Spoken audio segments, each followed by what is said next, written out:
নমস্কার বন্ধুরা, দুপুরবেলা রান্না শুরু করে দিলাম। আমার তো স্নান পুজো হয়ে গেছে, তোমাদের সাথে আগের ভিডিওতে আমি শেয়ার করেছি। আর এদিকে দেখো কী সবজি বানাচ্ছি। বেগুন, কুমড়ো, আলু, দুটো পটল বীজ ছাড়িয়ে নিয়েছি। আর পটলের না বীজ আমার ভালো লাগে না, ওই জন্য বীজগুলো ছাড়িয়ে নিয়েছি।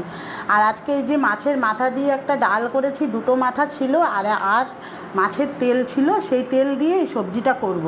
তো ঘরে যখন মাছের মাথা বা তেল থাকে না, আমি তখন এইভাবে সবজি করি, খেতে অসাধারণ লাগে। কারণ হলো মাছের মাথা চিবোতে আমার অত ভালো লাগে না। আমি মাছের মাথার কোনো সময় ডালও বানাই, আবার কোনো সময় সব সবজি দিয়ে একটা তরকারি করি।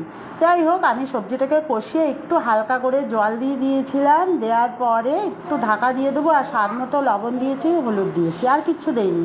যেহেতু মাছের তেল আছে তো ওর জন্য তো কথাই হবে না। মাছের মাথা আর তেল দিয়ে যে কোনো সবজি অবশ্যই ভালো লাগবে। তো দেখো আমি ঢাকা খুলে নিয়েছি, একটু আংশিয়ে নিয়ে ঢাকা খুলে নেওয়ার পরে তারপরে মাথাটা আর মাছের তেলটা দিয়ে দিয়েছি, দিয়ে নাড়াচাড়া করে আর একটু সামান্য জল দিয়ে ঢাকা দিয়ে আজকে আমি রেসিপিটা করব। তো মাছের মাথা তেল আর তেল যদি থাকে না, এমনি গরম ভাতের সাথেও খুব ভালো লাগে। তো আমি এইভাবে করি। সবসময় একভাবে মাছের তেল দিয়ে ভাত খেতে ভালোও লাগে না। গরম ভাতে মাছের তেল সত্যি ভালো লাগে, কিন্তু সবসময় না ভালো লাগে না। তো এইভাবে আমি আজকে সবজিটা রান্না করলাম।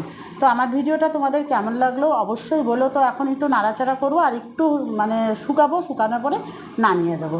তো বন্ধুরা, দেখা হবে নেক্সট ভিডিওয়।